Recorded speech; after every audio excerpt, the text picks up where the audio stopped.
जय हिंद दोस्तों, स्वागत है आपका एक नए वीडियो में। जो कि हम लोग उत्तर प्रदेश पुलिस और यूपीपीईटी के लिए प्रैक्टिस सेट हल कर रहे हैं।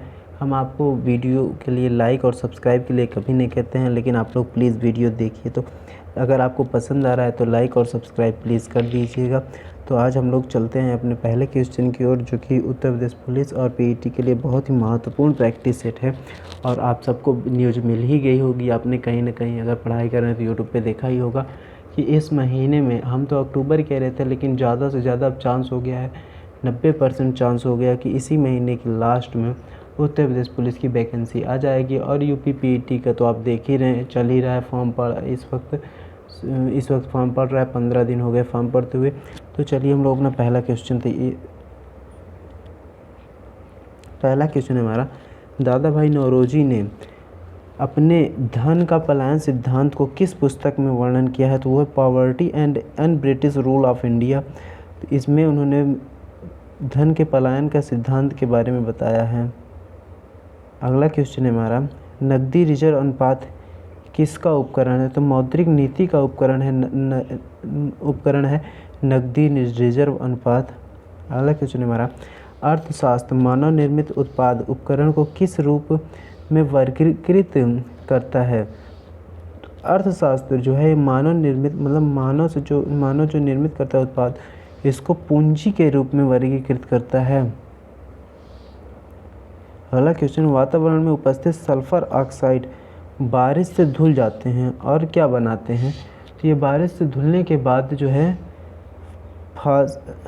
फैसिल ईंधन संग्रह का संरक्षण करते हैं। अगला क्वेश्चन है हमारा, मदर टेरेसा की जयंती मनाने के लिए उन पर टिकट निम्नलिखित में से किस देश ने प्रकाशित किया था? तो अमेरिका ने मदर टेरेसा की जयंती मनाने के लिए उन पर टिकट प्रकाशित किया था। अगला क्वेश्चन है, सोडियम बाइकार्बोनेट से कार्बन डाइऑक्साइड निकालने में विफल अम्ल कौन सा है? तो सल्फ्यूरिक अम्ल जो है ये सोडियम बाइकार्बोनेट से कार्बन डाइऑक्साइड निकालने में विफल है। अगला क्वेश्चन, लोकतंत्र ऐसी सरकार है जिसमें प्रत्येक की हिस्सेदारी होती है, यह किसका मत है? मतलब कि लोकतंत्र में सबकी हिस्सेदारी होती है, ये किसने कहा था? तो ये सिले ने कहा था। अगला क्वेश्चन है, एक ही तापमान और दाब की स्थिति के अंतर्गत सभी गैसों के आयतन में समपन्न संख्या के अणु होते हैं। तो अवोगाद्रो संख्या के नियम के अनुसार ये होता है।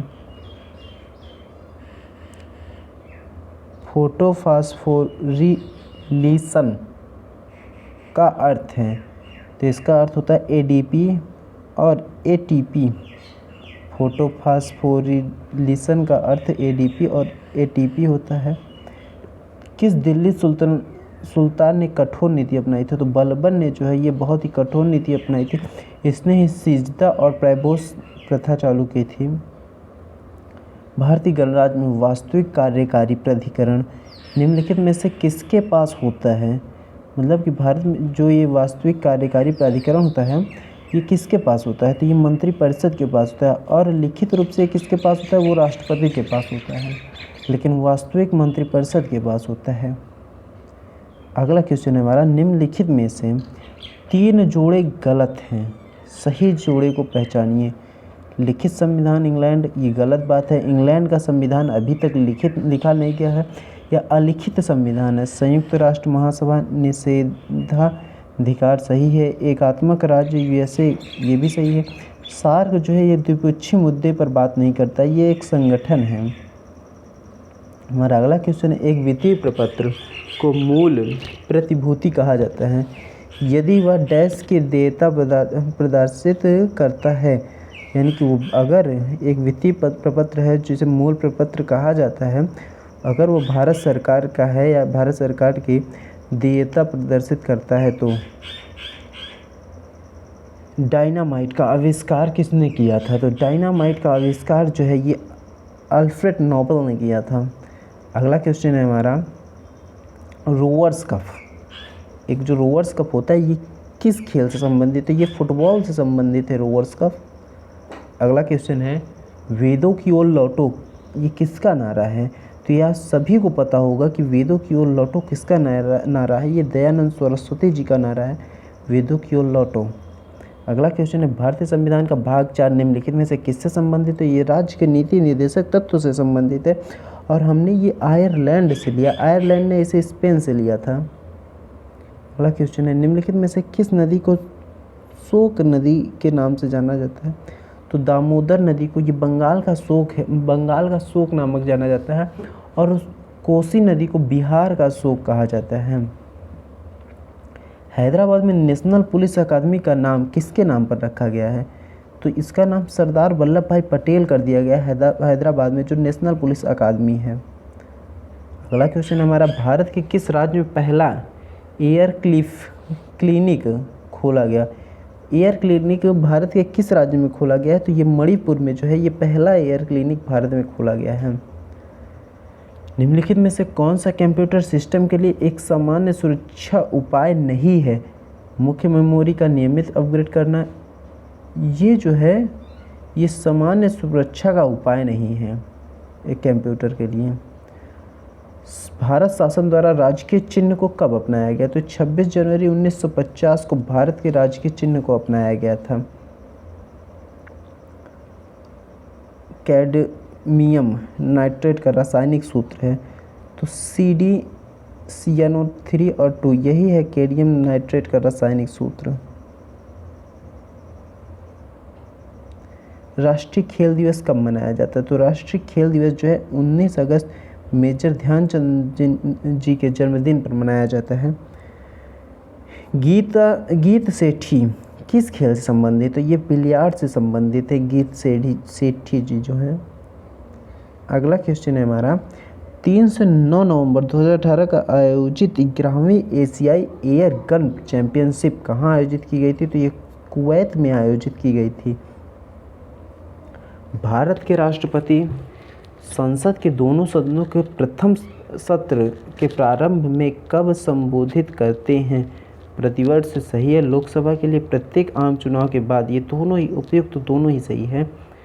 अगला क्वेश्चन है हमारा, भारत में महिला आबादी की कमी के लिए मुख्य उत्तरदायी निम्न में से कौन सा है? राजनीतिक कारण, अंधविश्वास जो कि है सामाजिक कारण जो है, सामाजिक कारण, आर्थिक कारण, अंधविश्वास। सामाजिक कारण जो है भारत में महिला आबादी की कमी के लिए मुख्य जो है उत्तरदायी है। अगला क्वेश्चन है, गुरु बिरजू महाराज निम्नलिखित में से किस शास्त्रीय नृत्य के उस्ताद हैं? तो ये कथक के उस्ताद हैं जो गुरु बिरजू महाराज जी हैं। अंग्रेजी सेना के कमांडर सर हगरोज ने 1857 के विद्रोह के दौरान किसे विद्रोहियों का सर्वोत्तम और सबसे बहादुर नेता कहा था? तो ये रानी लक्ष्मीबाई जी को इन्होंने, सर हगरोज ने विद्रोहियों का सर्वोत्तम या सबसे बहादुर नेता कहा था। निम्नलिखित में से किस संविधान संशोधन को लघु संविधान कहा जाता है? तो 42वें संविधान संशोधन को लघु संविधान कहा जाता है।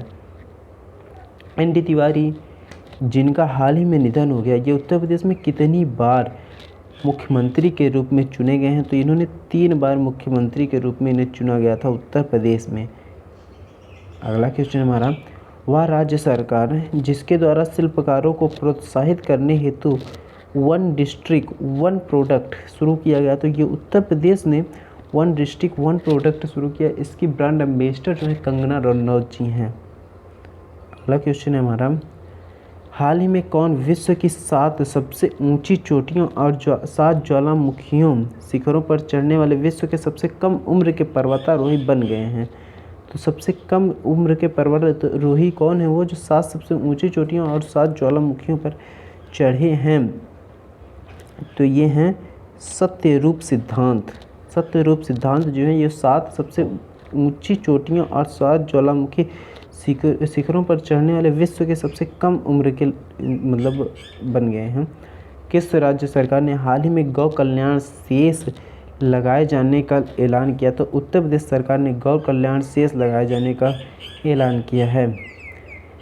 अगला क्वेश्चन है, 11 जनवरी 2019 को कैलिफोर्निया संयुक्त राज्य अमेरिका में वेंडेनबर्ग वायुसेना स्टेशन से 10 आवाज़ और डेटा उपग्रहों से युक्त इरिडियम संचार उपग्रह लॉन्च हुआ। रॉकेट का नाम बताइए। तो ये फाल्कन 9 स्पेसएक्स फाल्कन 9 रॉकेट था। अगला क्वेश्चन है, हाल ही में प्रधानमंत्री नरेंद्र मोदी द्वारा किस शहर के लिए प्रोजेक्ट गंगा जल लॉन्च किया गया था? तो ये आगरा के लिए इन्होंने प्रोजेक्ट गंगा जल लॉन्च किया था। अगला क्वेश्चन है, कृषि से भारतीय औद्योगिक विकास का बढ़ावा किस प्रकार मिलता है? श्रमिकों को रोटी और कपड़ा उपलब्ध कराकर सही है, कच्चे माल की आपूर्ति सही है, औद्योगिक उत्पादों के लिए बाजार खोलकर, ये सभी यानी इन सभी का बढ़ावा मिलता है, औद्योगिक विकास का बढ़ावा मिलता है, कृषि से भारतीय औद्योगिक विकास का बढ़ावा इन सभी में मिलता है। तो आज का हमारा 38वां क्वेश्चन खत्म होता हुआ। हमारे प्रैक्टिस सेट के 38 क्वेश्चन, जो आप सब जानते हैं कि 38 क्वेश्चन सेट होते हैं हमारे प्रैक्टिस सेट में, जो कि उत्तर प्रदेश पुलिस के लिए हम प्रैक्टिस सेट हल करते हैं और यूपी SSC PET के लिए। तो आज का हमारा क्वेश्चन खत्म होता हुआ। अब हम मिलते हैं कल, तब तक के लिए जय हिंद।